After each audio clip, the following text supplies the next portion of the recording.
So, Brittany, when is the podcast gonna be live?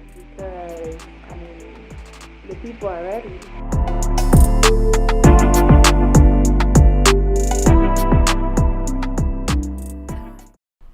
It's Thursday. You already know what time it is. Tap in. Welcome to the 5th episode of the Triple T podcast, with none other than your hostess with the mostest that holds everybody accountable, Miss Teflon. Before we even get into the nitty gritty of what this episode is about, we definitely have to unpack and talk about episode 4 just a little bit. If you don't know what I'm talking about, make sure you pause this episode right here. All right, and let's make our way to episode 4, the matrimony that came out last Thursday. I'm not going to talk about exactly what went down.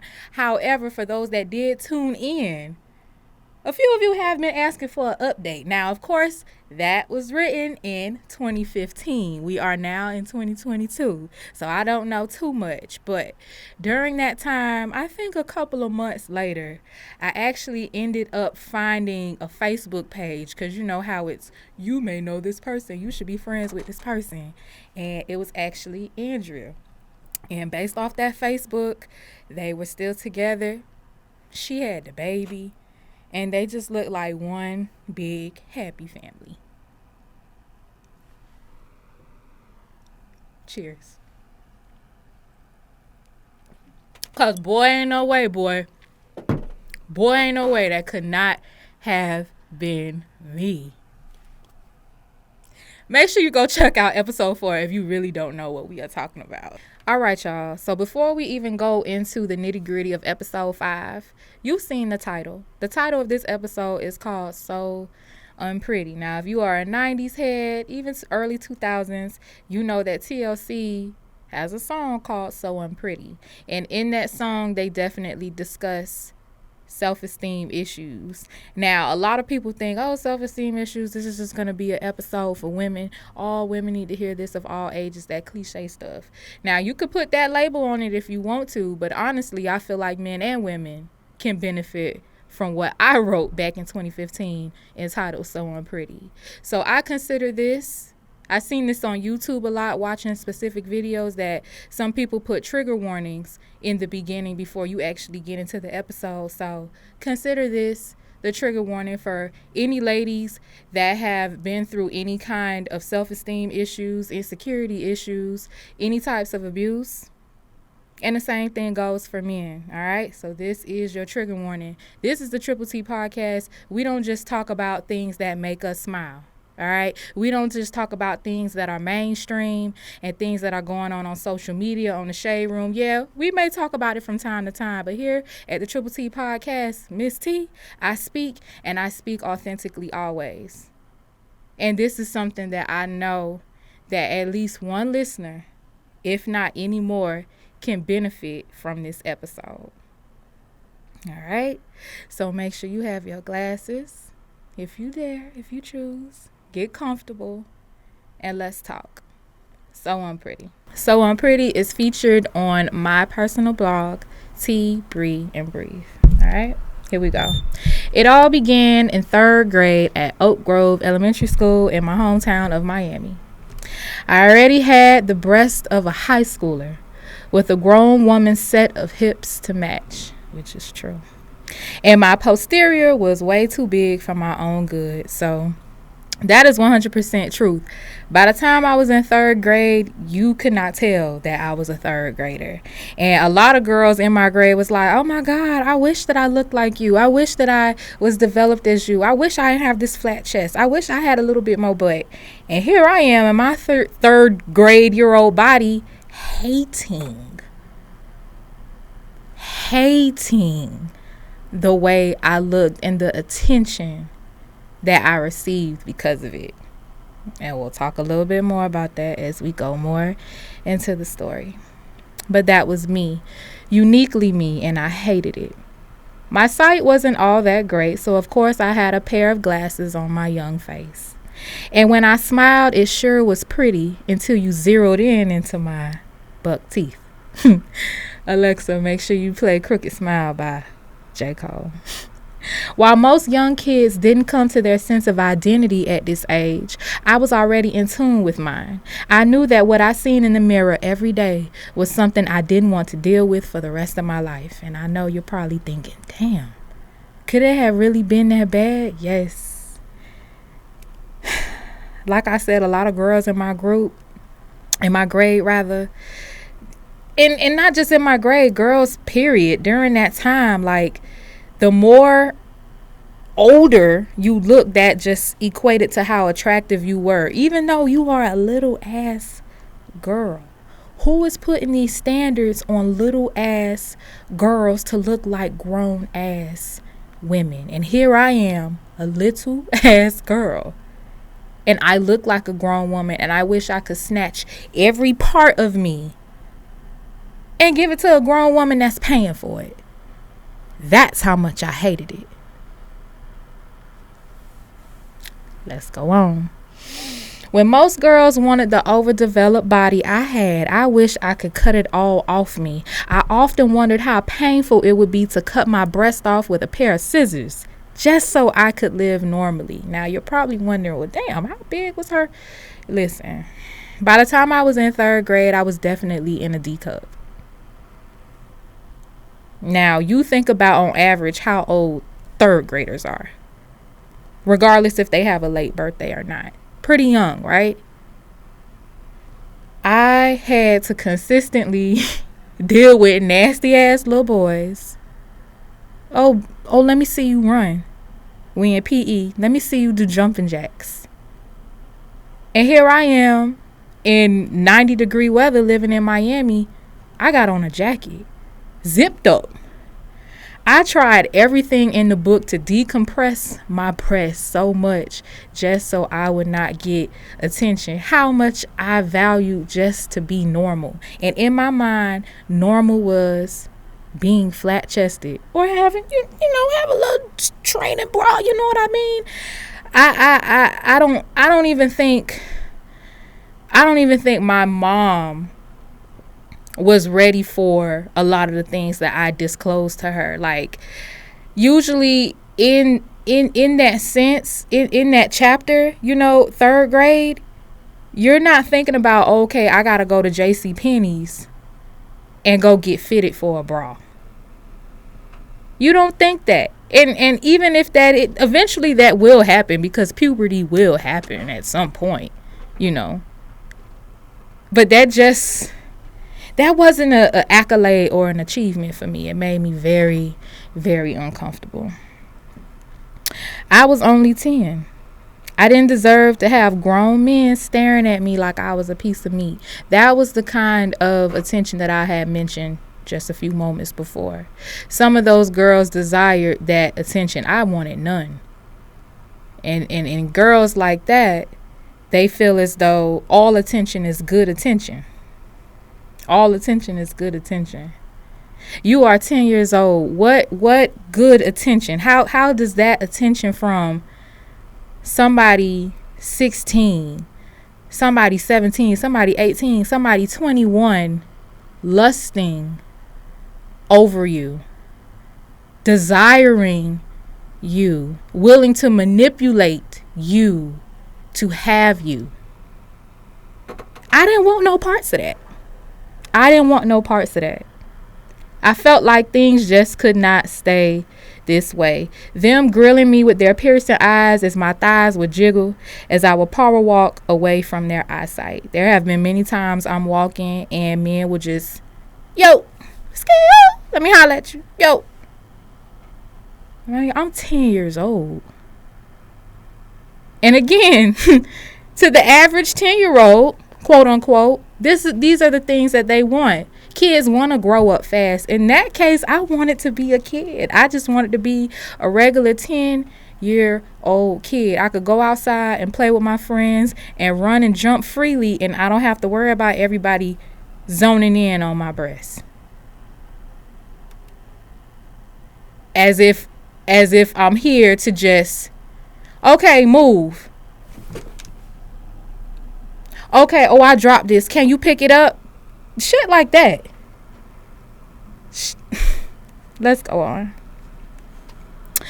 I got braces the summer before entering the 6th grade, and that wasn't too bad. The beginning of my middle school era wasn't entirely rough until I entered the 7th grade. I was teased for my curvaceous figure. Yes, teased. Often feeling like I needed to be skinny to be liked, to be paid attention to, and to be wanted. And I feel like every and any plus size woman has come to that conclusion once upon a time in their life. If I don't look like that, I ain't shit. If I don't look like that, I look like shit. Everybody knows about the pressures in society to be thin. I ain't been thin a damn day in my life as that I can remember. Now, of course, I look at pictures of me growing up, but I'm telling you, if I just told you by the time that I was in 3rd grade, I'm wabba bam. That's what I remember. That is who I am. I often always wore a jacket, like I said, or a sweater to cover my enormous rack of a chest. I didn't have time to be cussing out every boy, because I'm older now, so I'm just like, you know what? I can say something for myself now. Not saying I should have been cussing in the 7th grade, but at that point, okay, we getting close to going to high school, 8th grade, 9th grade, whatever. You know, at that point, it's middle school. Everybody goes through that phase. So that was just something that I went through at that phase. I was finally going to stand up and defend myself against these same horny little boys, horny little teenagers. How much I got to give you to see your boobs, Brittany? Type shit. And not lose my composure openly being disrespected like that. 7th grade. What you think about it? All my ladies listening. In the 7th grade, were you as strong as you are now? Would you have stood up to boys and young men in that way? Did you have that voice back then? I found that voice in the 7th grade. And I would talk to a 14-year-old the same way I would talk to a 21-year-old when he said something out of pocket.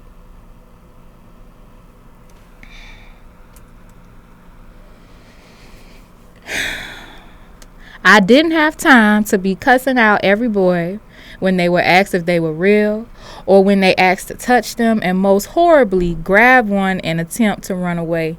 And you already know a lot of guys do that, little boys do that rather, with your butt, try to hit your butt and then run. We all seen the wood. And you see what happened too. So back then, all I wanted was to fit into a nice Hollister shirt. I tell you no lie. During this time, Hollister was the shit. Hollister was the shit. I went to the one at Aventura Mall. I used to stay there. I would go there with my friends. Aventura Mall was just that place where we hung out. But Brittany couldn't fit into a Hollister shirt. My friends buying the Hollister shirts and they buying the Hollister jeans. Brittany plus size. Brittany a size 14. She can't fit. She can't fit in the Hollister. And it's sad when I go back and read that's what I thought was normal. That's what I thought I needed to be seen, to be valued, to be noticed. And don't get me wrong, I've never been one of those children where I'm just sheltered and in my shell all the time. If you personally know me, I have a very huge personality. But during this time, I felt like even that could not be seen because of how I looked. At this point, I didn't look like your average 7th, 8th, 9th grader. So I wasn't wearing the same thing 7th, 8th, and 9th graders was wearing. To my plus size ladies, I know you know what dots is.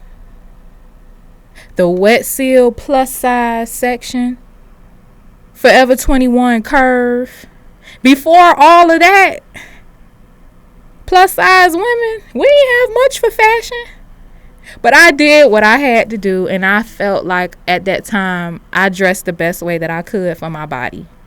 And that was still appropriate for my age, regardless if I was going to be in the in crowd or not, regardless if I was going to be noticed by my crush or not. But it took a long time for me to get there. All right. So I would walk by the Hollister store every time I went to the mall, and I wanted to cry because my breasts would not allow the shirt to fit me right. A damn Hollister t-shirt. That's what I said. I was always a social butterfly, so making friends was never a problem. I had crushes here and there after my childhood sweetheart and I broke up at the end of 6th grade.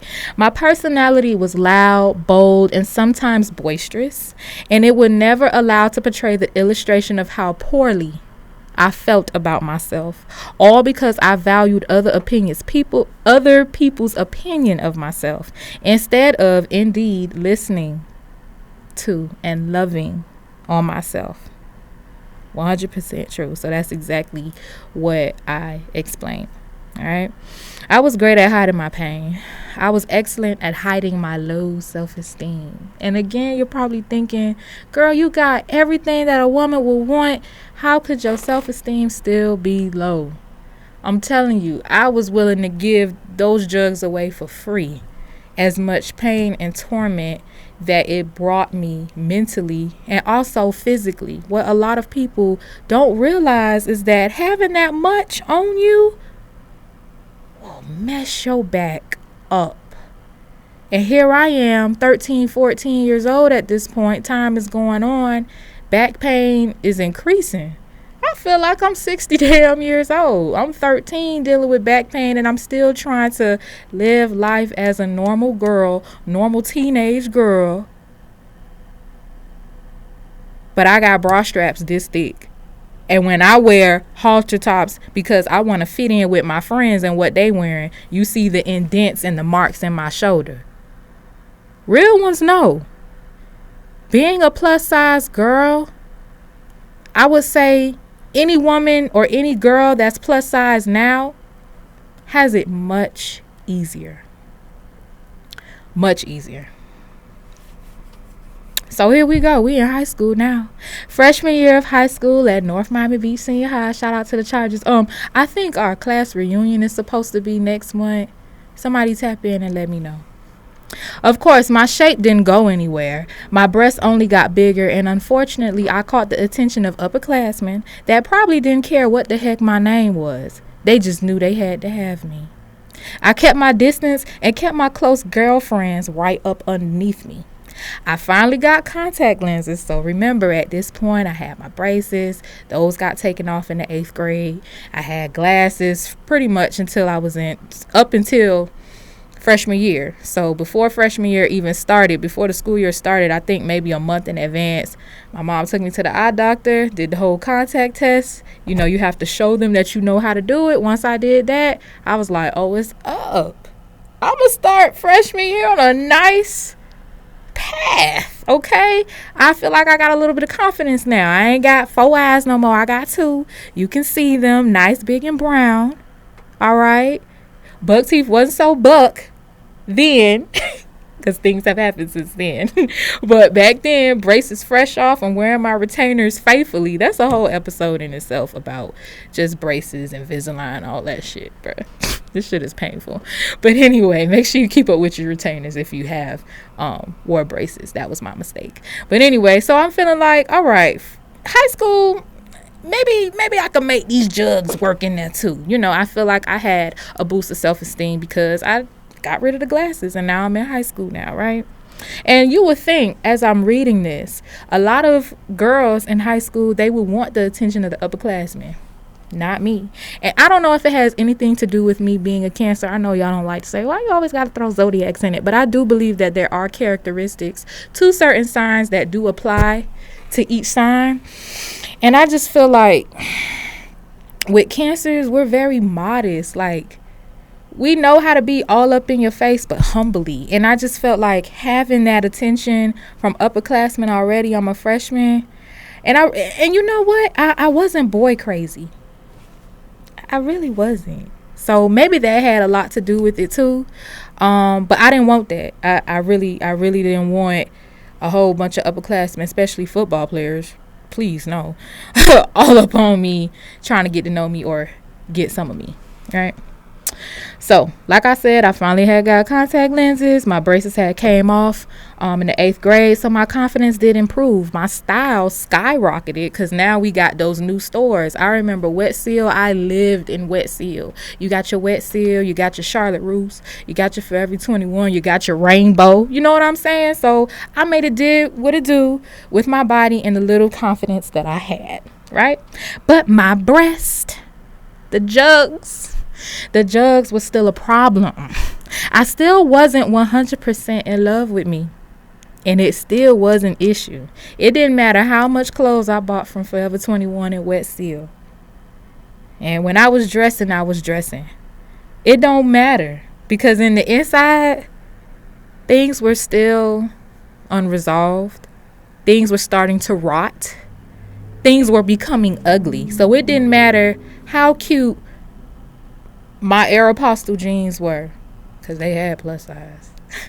It didn't matter how fly my Dunks was, because I was a sneakerhead in high school. None of that mattered. I still didn't like me. Yet. I'm out here and I'm expecting somebody else to like me, and I don't even like me. That doesn't make any sense. Something's gotta give. You have to. It starts with you, but I'm gonna talk about that in a minute. Let's keep going. It was in this time period, child, I met my high school sweetheart, and I put quotations over that. A lot of people tend to feel like high school sweetheart is just somebody that you're just gonna love forever, and you're always gonna have that attachment to that person, and you still have contact with that person because that was your high school sweetheart. Hell no. So don't ask about that.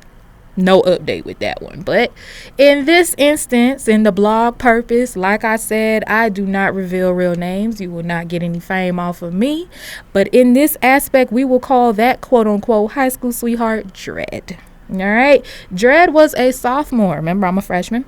Dread was a sophomore who had transferred from Booker T. Our 2.5-year relationship ended horrendously. But he always, at the time, of course, had a soft spot in my heart until earlier this year. Now, remember, that year is 2015 when I wrote this. All right. Dread and I had a very innocent relationship, which I will still agree with. And even though I felt comfortable with him, I never felt comfortable enough to share my deep issues with him. And ladies, I know that you can relate to that. Have you ever been with a man but don't feel like you with him? Like, or you've been in a relationship with someone and you know you're in a relationship with them, but there's no connection. It's just like you exist and the other person exists. That's kind of how I felt in this. I felt like, yeah, he'll be there for me. But like if I was to sit him down and tell him, yo, I really have self-esteem issues, or I really don't like the way I feel about my breast, or things like that, he would probably look at me crazy. Dismiss it. Oh, babe, you tripping. You on your period? You know, there are some men that like to minimalize your feelings. And I did have a great fear at that point with somebody I called my boyfriend. If that was really my boyfriend, why couldn't I confide and tell him these things? Well, I know the answer now. But back then, it wasn't an option. It wasn't an option for me to open up and say, and crazy enough, I want to be with this guy, right? I wanted him, you know, as my boyfriend. He wanted me as his girlfriend. Okay, cool. Now that I got the whole boyfriend and girlfriend dynamic down with you, how is it that I still want to be with you, yet I already restricted your access to really getting to know me? I already did that. He didn't have to do anything. I did that out of fear. So what's the point, you ask, right? And that's what I would ask my 14, 15, 16-year-old self here. What was the point in being in that relationship if you knew that you couldn't confide all the way? What really were we doing? But I mean, in the same breath, it's high school. A lot of people don't take those relationships seriously. But after that, I did hold that to a standard of myself. I feel like if I'm dating you and I feel like I can't trust you, if I can't tell you things or confide in you and know that I can get a sense of strength and empathy from you, at least for me, and I'm very in tune with my emotions, it wouldn't work for me. It wouldn't work for me.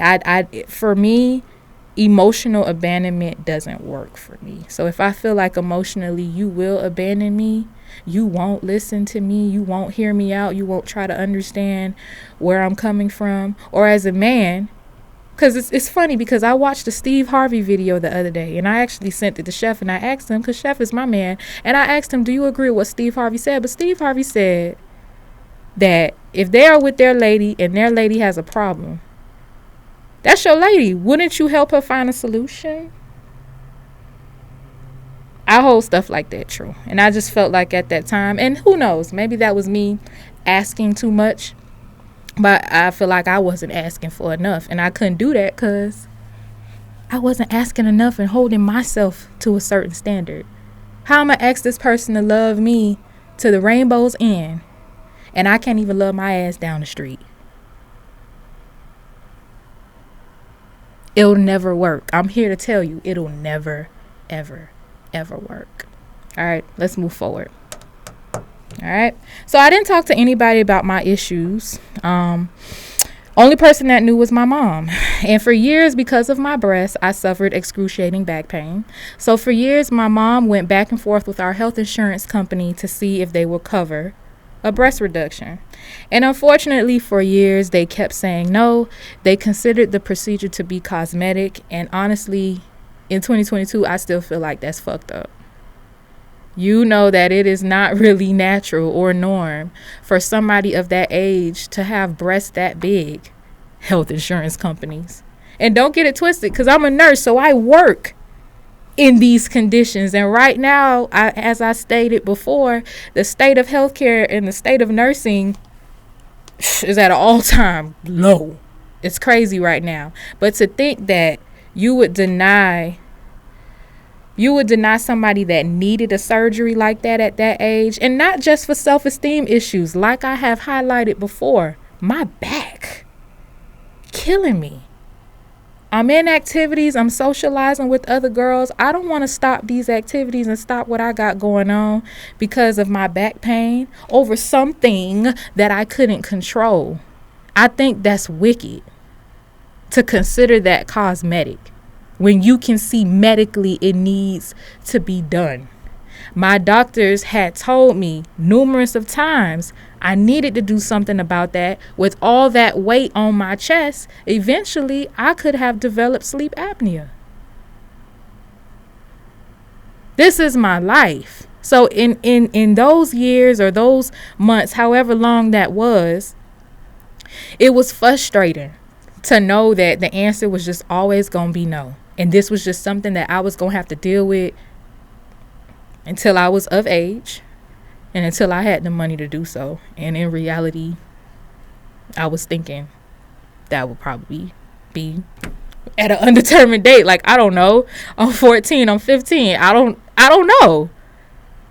You don't know. I wasn't thinking about, okay, when I turn 18, I'm going to make sure that I reduce these breasts and I'm going to save up $5,000. Like, no, all I knew is that this is my life. This is my life now, and I hate it.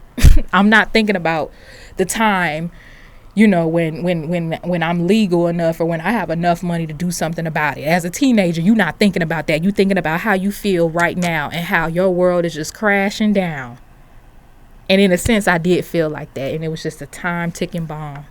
Because every day I had to wake up with it.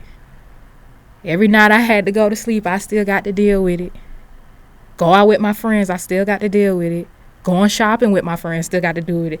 Going out to places with my parents, still got to deal with it. Going places by myself, still got to deal with it. I didn't want to deal with it anymore. All right, so nonetheless, my breast in a way still did not get in my way of actually trying to enjoy my life. I was a flagette. in high school, shout out to the Fierce Flagettes, I was active in different clubs and organizations, and overall, I was a happy person. Being in the band helped me shed a few pounds, so once again, my confidence again started to increase. Yet, the dark issue of totally loving myself was still eating at me. I was in this relationship with Dread, loving the hell out of him, or what I thought was love. And he didn't care that much about me. I hid all my insecurities so well that they ended up overtaking me in the end, or maybe they just began to show. So Dread eventually left me for an upperclassman chick who was giving it up. That's cool. And even though he never pressured me, for the record. But not to mention, in the 2.5 years that we were dating, I found out he had a baby.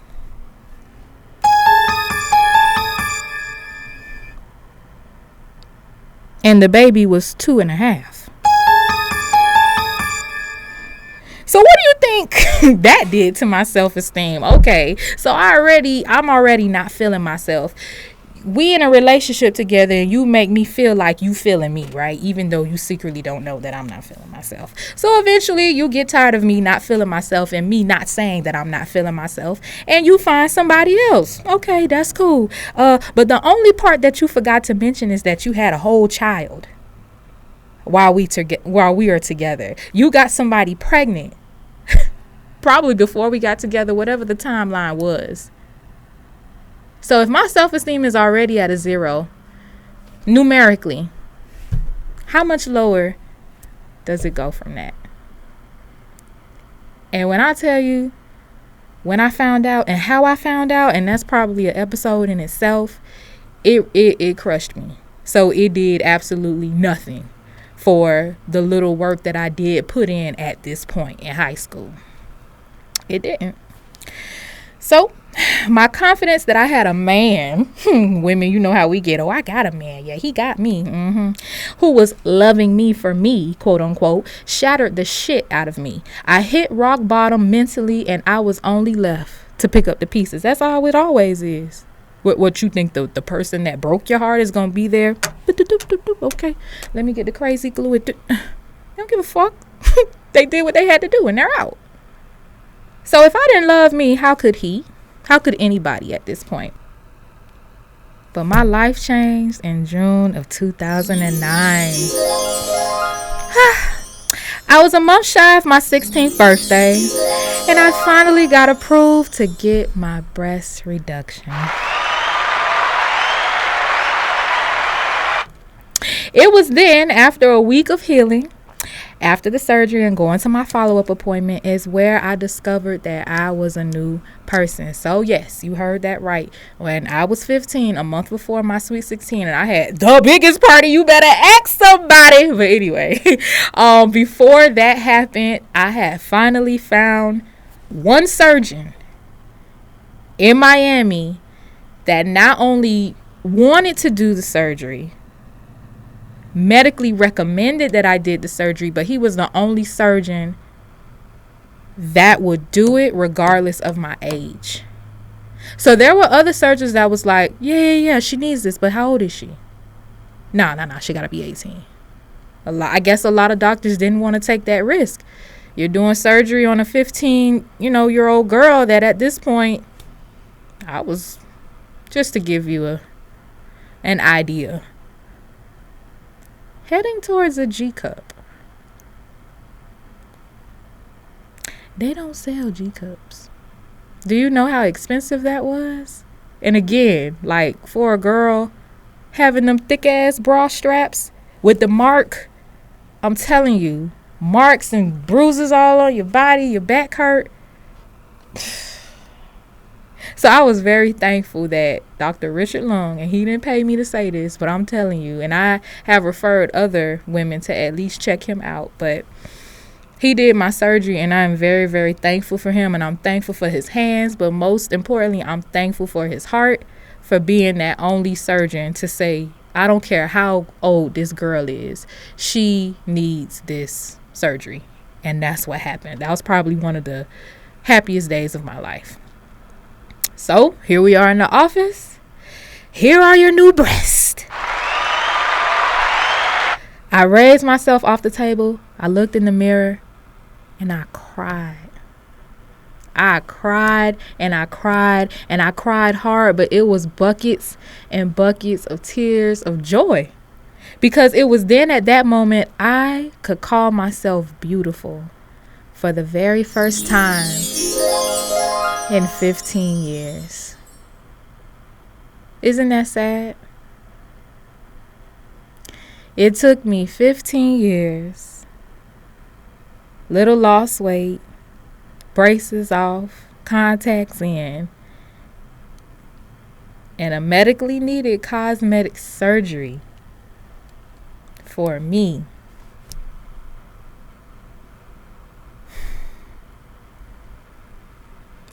to consider myself to be beautiful.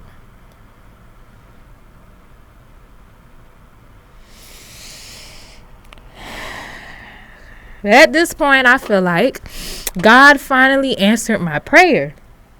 I felt so much better about myself, and I was able to rock my Sweet 16 dress. I would look good. I might have to find a picture and upload it onto the page so y'all can see. But my Sweet 16 was a very, very happy time for me. And fun fact, a lot of people did not even know that I had the surgery until we got back in school. My birthday is in July, so I never got a chance to celebrate my birthday in school. But the people that did come to the party, they did see, but they just figured I lost weight. But it wasn't until I was wearing my clothes and stuff, and people was like, hey, you lost weight or did you do something? So even at that point, I believe that was the beginning of my junior year in high school. So I just felt like I was the shit. You couldn't touch me. I came from the mud. I'm on top now. Can't no dude talk to me crazy. None of that. So I'm feeling like I'm on top of the world. All right. And then on top of that, you know what your girl did. Your girl definitely went to Hollister and got her some shirts, even though it did not matter. All right. So moving on. So now I was in a relationship with someone that we will consider Quad. Quad knew everything about me, even things I didn't feel he was worthy of knowing. But love is something else, isn't it? It wasn't until one day I overheard his homeboy asking him, hey, don't you go with that fat hoe named Brittany? The confidence I once built for myself after damn near 17 years came crashing down. And my own man didn't even stand up for me. All he did was chuckle. Come on, man. I then began to wonder if everyone thought I was a hoe because of the way that I was shaped. Like they just thought I got this body from being bodied. We don't often talk about that part of being overdeveloped. They never think about genetics. I didn't choose this body. I wasn't in the embryo and said, I want this, and this. I didn't ask for it. I couldn't make this man love me, protect me, or stand up for me. So I just felt like at that point, that was just the ultimate disrespect, that you will also allow a homeboy, quote unquote, of yours to not only speak ill of me, but call me out my name. But you care for me. So self-esteem is at all times 0 at this point. Again, I needed to love me at this time. I needed to protect me, and I needed to stand up for me. Red flags stood out to me later on in my college years, being in arguments with Quad, and he would call me names. It came to an all-time high when I dated my last boyfriend at the time, this is written in 2015, who we will address as Twan. And however and whenever Twan got the chance, he would meaningfully call me dumb, call me stupid, among other disrespectful terms. Now, a man can say this to a woman that has low self-esteem all day long, because what's she gonna do? Take it. Until one day she decides that she ain't gonna take it. Yet, I was in college. That's the thing. How I got somebody talking down on me, telling me I'm dumb and stupid, but I'm the one in college. And as hard as I got it together and loved myself, whenever he said it, it would still hurt. I still, at this point, did not love me hard enough. After all, like I said, I was still there. Self-worth. What would ever make you think it is okay to let someone down you out any chance they got and believe that they loved you? Do you love yourself enough to recognize that, to comprehend that, and act on that? I am proud to say that after 22, at the time, 22 years of living, I'm solid. After ridding myself from Twan and his verbal obscenities, that is when I became Teflon. I became bulletproof. Yes, it was because of him that pushed me to want it to be better for myself, but I needed that experience to be the woman that I am today. And I wish I would have told me at this time that I did not need that to be the best woman that I am today. Of course, that's a part of my story. For anybody that has went through anything like this, it is a part of your story, but please best believe that you did nothing to deserve it. You did nothing to deserve it. But it's up to you to stand up, and do something about it. And if you don't know what step to take, you reach out and you ask somebody for help. If anyone knows the struggles of self-esteem, it's me, ladies and gents, and it starts with self. I will tell everybody and anybody that before entering any relationship, it is imperative to have the contents of you together, molded and healed. And that is 100% true. If you view yourself as so unpretty, chances are he will too. If a man calls you out of your name, especially more than once, please recognize that this is not love. This isn't a way that he keeps you in check. That in check shit is disrespect. Recognize your self-worth and tell that sucker that it won't work. Stand up for yourself. Preserve what you have of yourself and move on. No matter how long it takes, love the hurt out of you. Love yourself so hard that the hurt won't have any choice but to run up out of you. Stop comparing yourself to a woman who may be smaller than you, smaller than I. And stop comparing yourself to a man who may have more money than you. The grass is not always greener on the other side, ladies and gents. Appreciate what is in front of you. If everyone was to write down their complaints on a piece of paper and throw it in a hat, chances are you would pick up your piece of paper back so quick after seeing what other people wrote down on their piece of paper. You'll be grabbing for it. Why do you think you are exempt from loving yourself despite your flaws? How do you want a man to love you despite your flaws, and the level of love from yourself and within yourself is at a piss poor position? Ladies, get it together. Can't nobody love you and treat you like you. I don't care how much money he has and how much penis he may be slanging. You can mess around and invest all this love into a man and not into yourself. And if that same man leaves you, you won't have a damn thing for yourself and nothing left of yourself. Invest that same time you would in a man in yourself. It never goes to waste. I promise. I promise you that. You'll be surprised what people see in you that you don't even see in yourself. There is a time in everyone's life where you must self-check and evaluate yourself. And guess what? That time may be now for you. It doesn't take overnight to get things together, but I put it on everything.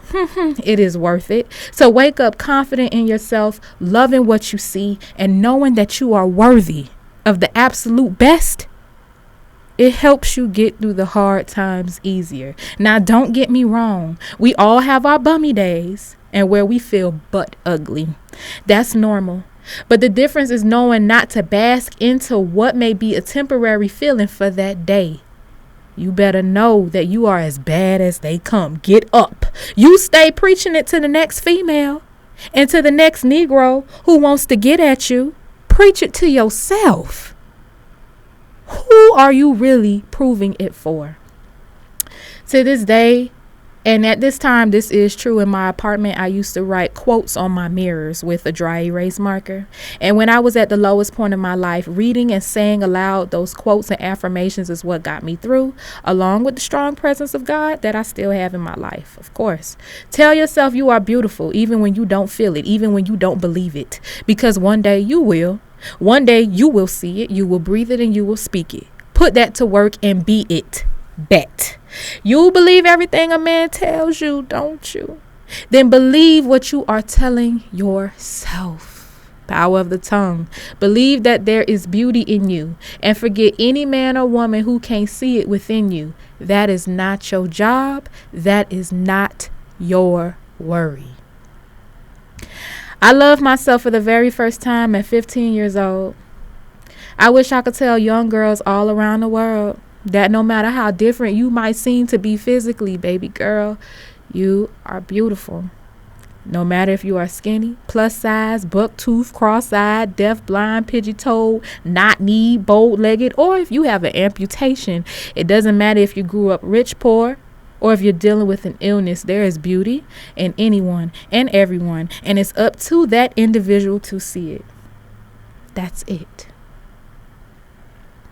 My mama always made sure to say that she loved me and I was the prettiest and most beautiful girl in the world. But it still took me 15 years to open up my eyes and see it, to feel it, to speak it, and to believe it. My breast reduction is what I needed medically, and I know plenty of ladies who are in dire need of one.